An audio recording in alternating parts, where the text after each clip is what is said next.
Welcome to the NitWits, a weekly roundtable discussion on the Penn State Nittany Lions, now in its 27th season.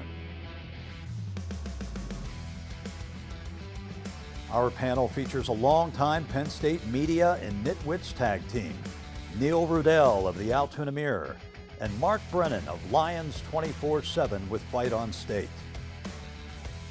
The NitWits are hosted by WTAJ's Ryan Riskey, and each week we welcome a former Nittany Lion as our special guest analyst. The NitWits are brought to you by Irwin Financial, Raymond James, a firm foundation for your financial future. By DeLeo Games, serving the community since 1945. By Reed and Solaney Orthodontics, providing friendly, family-focused orthodontic care in Altoona, Bedford, and Huntington. By McAlear's Plumbing, specializing in plumbing, heating, and air conditioning, serving our community since 1886. By RE/MAX Results Realty Group, committed to a culture of professionalism, productivity, and exceptional service. By Dorman's Jewelry, the answer is always Dorman's. By Brent Kogan Electrical Services, lighting the way for you. By NovaCare, Altoona and State College, the power of physical therapy. By Blair Candy Company, the one-stop shop for all your tailgating needs. Candy, snacks, paper supplies, and more. By Harry's Construction, if you can dream it, we can create it. By Lions 24/7 with Fight on State, your online home for Penn State football and recruiting coverage. And by the Altoona Mirror, featuring Penn State Game Day every Friday and Penn State Extra every Monday.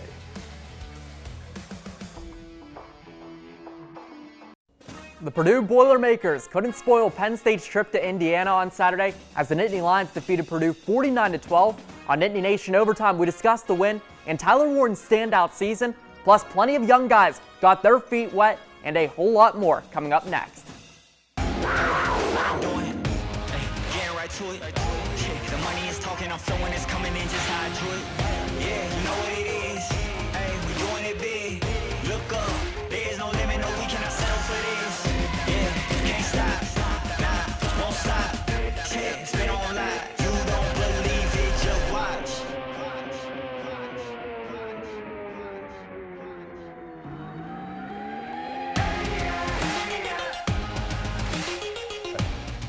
Hello and welcome into Nittany Nation Overtime. I'm Riley Holsinger, joined alongside by Mark Brennan, Neil Rudell, and Shay McGregor. Big win for Penn State on the road. I think it's probably what everybody expected. Neil, what was your takeaways from the game? Well, I mean, the season is on schedule. I mean, they took care of business out there. They got a lot of guys involved. They may have had an injury or two, but not to the starters. You can look at this in the rearview mirror all the time with what if this or that, but I think at 9-1, poised at number 4, and if they can finish strong, this season has a chance to be everything that we all thought it could be. I know Neil's riled up, but welcome to Riley, yes. First time hosting. You're officially a nitwit now, whether you like it or not. Yep. Neil hit it right on the head. I mean, you're in taking care of business mode now, and that may sound cliche, but if you look around the college football world, you see teams either losing outright or struggling mightily. So to be able to go on the road in the Big Ten anywhere at this time of year and win the way they did, stay relatively healthy, as you mentioned. You know, a couple of the backups got banged up, but your key guys are very healthy going into this final 2-game stretch. Everything's right there for you. It's still right there for you. You got some younger guys some playing time, so I think it went about as well as you could imagine. Most definitely. It's how are you winning too. It's one of those things where you gotta, you can win a game a bunch of different ways, but if you're playing well, that's what you want. Yeah, does it give you more confidence, Shane, as a team whenever you're able to have a blowout like how you did against Purdue? Yeah, I'd say, those first 2 drives were like the statement makers, especially on offense, where it was like pretty much doing what you wanted no matter what, outside of maybe one negative play, that was it. When you can come out and actually execute your game plan as much as you can. Obviously Purdue is not Ohio State or some a high level team in the Big Ten, but it's still a college football team. It's still on the road. It's still the Big Ten, and you got to go out and execute. If you want to do that, then that builds the momentum. Yeah, a couple of things I would say, Neil, is that that fan turnout was actually really good. Yep. And I don't know if that's because there was a lot of Penn State fans there, but the place was almost packed for the first half. So to be able to come out and play well there, I was shocked that Purdue deferred, because that is not a good defense. And I think you're one shot. You saw what they did against Illinois. They lost 50-49 in overtime. So they could get things rolling offensively. By the time they were able to blink, they're down 14-0. And I just thought that was a colossal mistake. But to your point, Shane, give them all the credit in the world, Penn State, for coming out. We've seen slow starts. That was not the case. The other thing, I don't know how it happens, and Shane, maybe you could help me with this. I don't know how the first, like 2 of the first 4 plays or whatever, go to Tyler Warren, and he's wide open. How could he possibly be wide open? They played so much man coverage where, like, you would think, hey, if we're going to take one guy away, like, it's got to be him, right? You know, it's one of those things. But I guess, you know, if you scheme him up the right way, if you put him in different spots like they do. Well, that speaks to the myriad of problems that Purdue is having. It's probably a separate show. I mean, there's a lot. In West Lafayette, they're talking about that right now. They finally throw a touchdown pass, and the guy is out of the end zone because there's a double line there to confuse Purdue. But back to your point, I think Penn State for the last 2 weeks has been really decisive on offense, fast starts, getting Warren involved, and spreading the field and kind of getting back to the offense that we saw a little bit earlier in the year. Well, and it goes back to learning from your mistakes. As you said, listen, no fan wanted to see what happened against Ohio State, but the worst thing they could have done was let Ohio State beat them twice. Again, I know it's a cliche, but they learned from it. And I think Andy Kotelnicki really learned from it.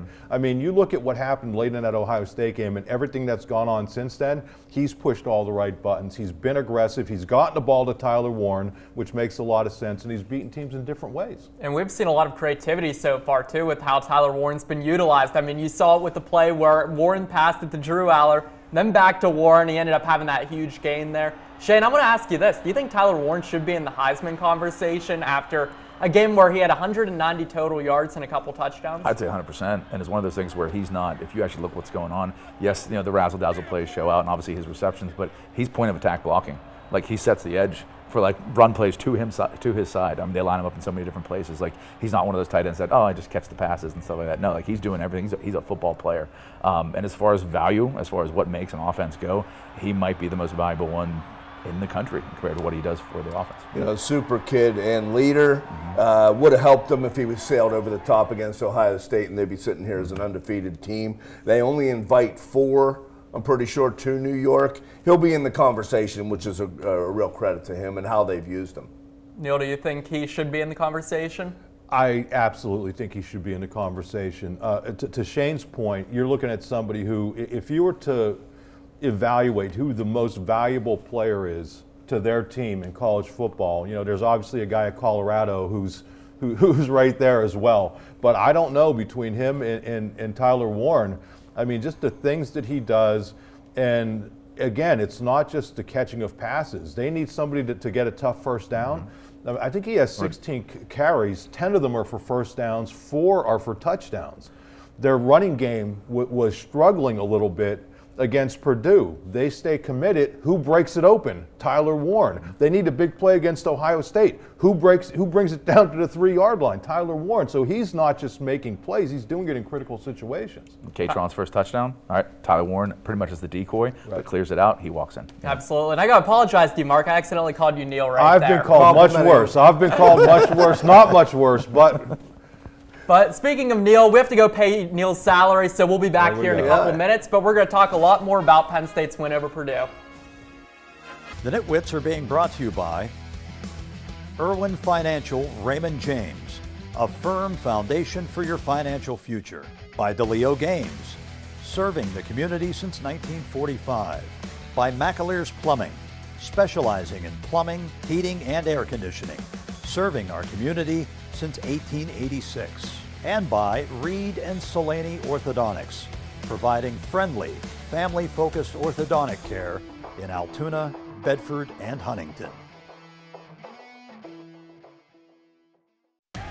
You're watching Nittany Nation Overtime. Welcome back into Nittany Nation Overtime. Riley Holsinger, Mark Brennan, Neil Rodell, and former Penn State quarterback Shane McGregor joining us to talk about the win against Purdue. We saw 68 total players get reps against Purdue, something that's really big, Neil. Yeah, I think a couple of the young guys that I've noticed that are starting to, emerge a little bit. I've been impressed with Zion Tracy. I think he's come up aggressively and caught some of these punts. He played well on defense as well. And Denmark, I know they're holding him out, and I guess you can clarify. I guess they're trying to still redshirt him, but he added a burst. Yeah, I mean, he also had a pass thrown to him that he didn't really see coming, and that's the one thing. I mean, a guy like Ivy is wide open for a touchdown. These guys haven't gotten opportunities, and Shane, you know this. I mean, when you get your chance, you may not get another chance in this kind of season. And that was the one thing where, they brought the backup linebackers in on the third defensive series, which I liked because you're really worried about the depth there, and they struggled.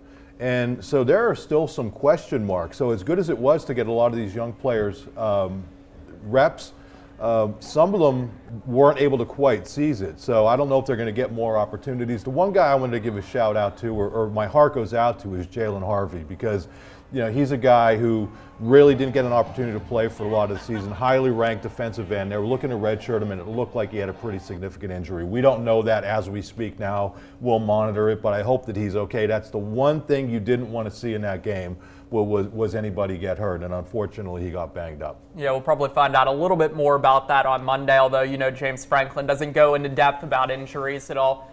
Shane, just talk about who stood out in your eyes that isn't the Tyler Warrens and the Drew Allers of the world. I like how, this might not be a player-wise, I like how Kotelnicki, all right? I like how things are coming together with how you're using your personnel, all right, in the sense where people think about, this is the 2024 season. You're a much different team than you are in week one. All right, you progress, you get more familiar as a first-time play caller with the group that he has around him, how to put guys in the best situation. We can bemoan the fact that maybe we don't have this, we don't have that, but you have what you have, and then a play caller's job is supposed to get the ball to where it needs to get to, And if it's heavy on one end and heavy on another, okay, but it's I think that is probably my most impressive thing from yesterday. Shane, can I follow up on something I mentioned before? Because I asked you, how does Aller get so wide, or how does Warren get so wide open? So I asked Drew Aller that after the game, and he said a lot of it is because of the pre-snap motion that they do, that it kind of confuses. And Drew Shelton, the offensive lineman, said they could actually hear the opposing defense being confused. Take us through that as a quarterback. Okay, so if somebody like Warren, if you line him up way outside, if you're playing a lot of man coverage, are you going to match him with a linebacker and put a linebacker out wide? Are you playing with a corner? All right, and then once all of a sudden, obviously the coverage indicators come with any sort of motion that you use. So then, and also too, just the shifting of things. Or if you have a guy that lines up in so many different spots, you don't have much time to finally diagnose it, call it, get ready for it. And obviously, if he's a good enough athlete, like Tyler Warren's route running. All right, he might not be the fastest guy ever, but you don't need to be a fast guy. You need to be able to run routes. Even things like that spring you open like that. That's why we have a quarterback on here. This is why we have a quarterback. Perfect timing, because I was kind of curious yesterday. I thought maybe it would be an opportunity for Grunkmeyer at the end for a series or two. They've talked highly of him, and you're up big. What about that? I'd say reps are gold. You can say what you want about practice. Practice matters so much, but it's not the game. And it's one of those things where until you're out there, and I know it might even be in a blowout or anything, but you really get a chance to see what is it like playing against another live team. Spring practice, fall practice, camp, practice throughout the week, all very important, but it's not a game. And it's one of those things where those reps matter a lot. You play do we want to risk an injury? Do we not? It's always up to just kind of what you kind of feel as far as the coaching staff goes, but game reps, no matter who they go to, are gold. To play devil's advocate, Neil, Bo Pribula doesn't get that many opportunities. And I wonder if Ivy catches that pass and is able to score, if maybe, he's able to get in there and have some success, maybe they go to Grunkmeyer a little bit toward the end of the game. That's going to be a good question for James Franklin this week, because I'm sure I was down there on the field and Grunk was warming up. And those kids just don't start warming up for no reason. Right. It's typically, hey, we might be going to you here, and maybe just the way it played out. But I do agree, listen, you're one injury away, knock on wood that it doesn't happen, from him being your backup quarterback.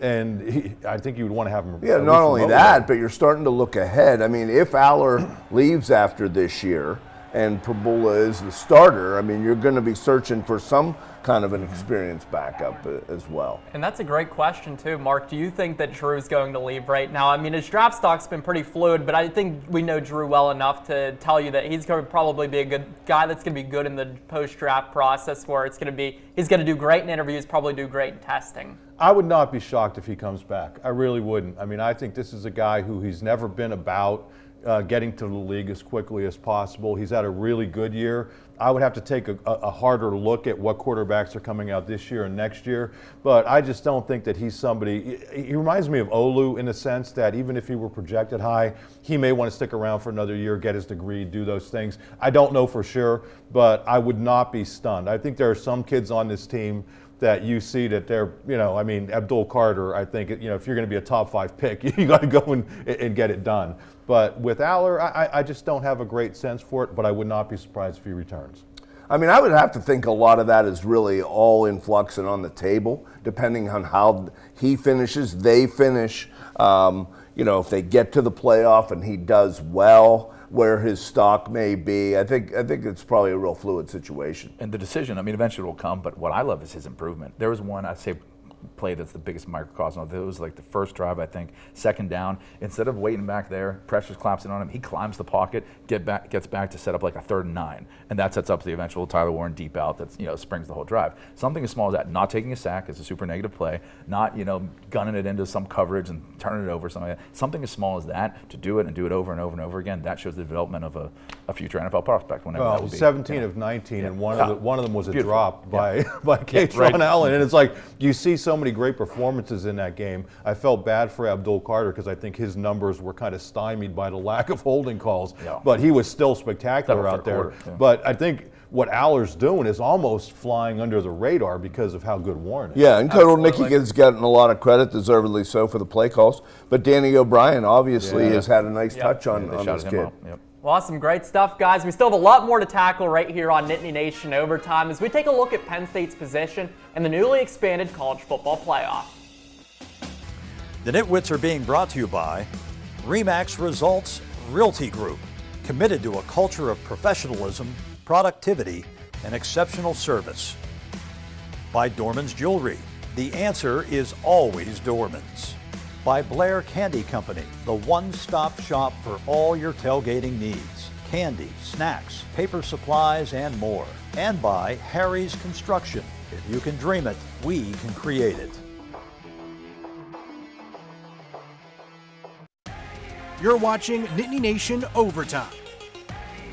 Well, ever since the college football playoff was going to expand from 4 teams to 12 teams, we've always said that Penn State was going to probably be the biggest benefactor of that. Right now, Neil, they don't even need the expanded college football playoff, sitting at number 4 in the AP poll. I mean, I'm watching Oregon and Wisconsin, and you're thinking, if Wisconsin wins this game, does this put Penn State back in the conversation for the Big Ten title game? And do you really even want that? Right, yeah. But apparently there's a lot of caveats, and of course Oregon made it a moot point. Got to give Oregon credit. It's tough up at Camp Randall, but Penn State was more impressive against Wisconsin than Oregon was. Oh, I completely agree with you right there. And I mean, who would have thought that 4 Big Ten teams would be in the top 5 at this point of the season, right, Neil or Mark? Yeah, well, probably won't be after next week, right? No. Because Ohio State and Indiana play. One thing that I would say, Riley, is that Penn State has done a really good job of tuning all of this out. I mean, I know Franklin had some comments afterward where he was talking up the SEC and the Big Ten, and I'm fine with that. But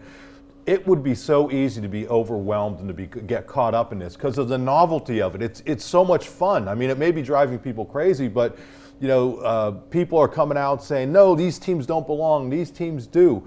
If you're in the middle of it, that has to be so difficult just to say, you know what, we don't care. Go back to how we started the show, what Neil said. Take care of business. If you win your games, you're going to be fine. If you get distracted, say we should be ranked here, we should be ranked here, and that's what you're going to see. Everybody was complaining about BYU. BYU goes out and doesn't take care of business, and that's what happens. Shane, just talk a little bit about how difficult it is to maybe tune out all that outside noise and those distractions Mark was talking about. I mean, there are. I mean, obviously, you got a lot of coverage. You got social media, you got all that kind of stuff. But I know what he's probably saying. I mean, it's want to know every week. Yep. Keep the main thing the main thing. All right, you got to take care of what you got to take care of. In the end, you're there to play football, and you're there to play good football. And if all those other things, that will take care of itself. You got to focus on what it is, whether it's watching your tape, whether it's bringing it in practice, like just seeing how your season progresses. Like that's the main thing, and everything else will take care of itself. They're sort of fortunate because right now they're not on the outside looking in, whereas some of these 2-loss SEC teams that have really come through a gauntlet of the schedule and can make a case that they are at least talent worthy to be in the field. or they're in a situation where somebody's gonna get left out who's a really good football Yeah, team. it's terrible because the SEC has never gotten the benefit of the doubt in any of these things, right? The SEC has never gotten, you know what, they play a tough schedule. I think Franklin is smart. Talk up the Big Ten and the SEC, but other than that, just let it go. And the players are saying absolutely nothing about it, and that's the way to go. That's the way to handle it. Shane, do you think that Penn State right now is in good position to potentially win a national championship or make it deep into the college football playoff? I mean, if you look at the field, it's wide open. It's as wide open as it's ever been. Okay, you don't have a Georgia who's way up there like they've been in a couple years, or even like when it was Clemson and Alabama going back a few years, where like clear cut, like those are the top teams. I mean, you got the whole crew of very solid teams. But this is getting down to like almost some like bracketology kind of vibes, as far as you don't really know who's going to actually like come out of this thing. And also with the addition of the conference champions getting those buys, you have some teams in the top 4 who you probably aren't putting in the actual top 4. So you might have a tougher first round matchup than an actual semifinal matchup. So there's a lot of factors going on here. I think it's great for the sport because you don't really know in a way that sometimes it's been in the past. But you got to play the games and see how it goes. Yeah, it's created so much more interest, so much more hope amongst all these fan bases, and the fact that Penn State could be sitting here with a home game on December 20th, 21st. Well, not only that, what if they get a home game against an SEC opponent, which we know they have never wanted to come up here outside of Bear Bryant and Alabama. Right. They have been almost afraid to come up here. Especially Imagine, in December. Yeah. Right, in mid to late December, how much fun would that be? So I love this whole thing. I know people get wrapped up in it, but I think it's just adding more excitement. More teams are in it, and it makes every week that much more. It's a shame it took this long, but it's great that it's here. Absolutely. And I mean, like we said at the beginning of the segment, like Penn State was always going to be the biggest benefactor of it, but right now it doesn't even matter, and that's probably the way James Franklin would like that to Well, there's to some be. other benefactors. I mean, here's Indiana. Yep, exactly. Who would have thought Kurt Cignetti's Hoosiers would be right here, a top 5 team this time of the year? But that's crazy to me right now. But who knows? Next week that all can change. I mean, they give the guy $8 million a year through like 2031, and he hasn't really had a name win yet. Now he could get one this week. Do you guys think that NIL and the transfer portals kind of made this a lot more wide open in college football? Well, I mean, it gives and it takes away, right? Some programs are able to leverage it the way kind of Indiana did, but then you look at Washington and what happened there. Even though they were able to bring all these players in, they go from being a national championship contender to a team that's struggling in the Big Ten in 1 year. All right, up next on Nittany Nation Overtime, we find out who is the Nitwit of the Week, plus our predictions against Minnesota. We'll have that when we return. Don't miss a minute of Nittany Nation Overtime, now also on Apple and Spotify.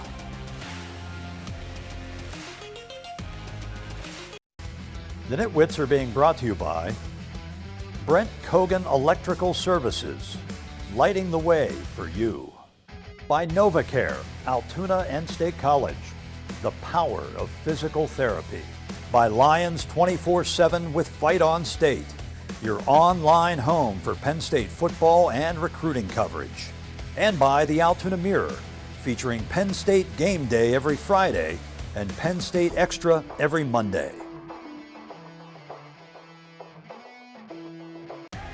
You're watching Nittany Nation Overtime. Well, I can promise you guys that I'm not the Nitwit of the Week, but let's check out who won, and it is Ryan Risky. Meanwhile, Mark Brennan and Neil Rodell remain tied with 2. And Shane, you're going to have to help out our guest here a little bit. You guys are all at the bottom of the standings with 1 correct prediction. Although I'm not one to talk any smack, I'm still looking for my first one today. And I guess with the law of the land, I do have to go first here. I saw that the early spread has Penn State as an 11.5-point favorite against Minnesota. I'm picking Penn State to win 31-13. Neil? Wow, you're going big, Riley. And hey, you guys, the 3 of you now have us by 3. I think Penn State's got to get to the national final for us to have a chance. The Senior Bowl may come into play. The Senior Bowl may come into play. No pressure. Hey, talk about taking care of business. This looked like this could be a potential landmine. We saw that a few years ago. They went up there with an undefeated team, and Minnesota rode the boat on them. So I think it's going to be a little bit more of a struggle. Minnesota doesn't score a lot, though. I'm going to say Penn State 31, Minnesota 23. All right, Mark? Yeah, listen, I've watched this Minnesota team. In the last game I saw, they played Rutgers and just struggled to run the ball at all. And I think if you're a one-dimensional team, and that's so anti what Minnesota used to be, where they ran it against everybody. A one-dimensional team's going to really struggle against this Penn State defense. They're playing at an elite level. So I'm going to stick with the 31 that everybody's going with. I'm going to go 31-10. Whoa.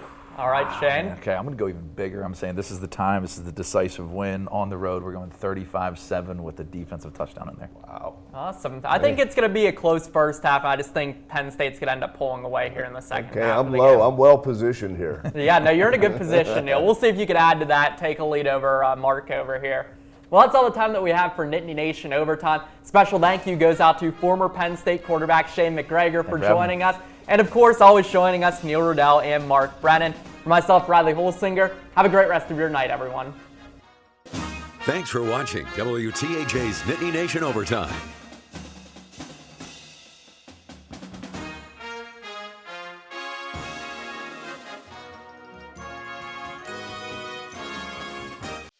The NitWits have been brought to you by Irwin Financial, Raymond James, a firm foundation for your financial future. By DeLeo Games, serving the community since 1945. By Reed and Solaney Orthodontics, providing friendly, family-focused orthodontic care in Altoona, Bedford, and Huntington.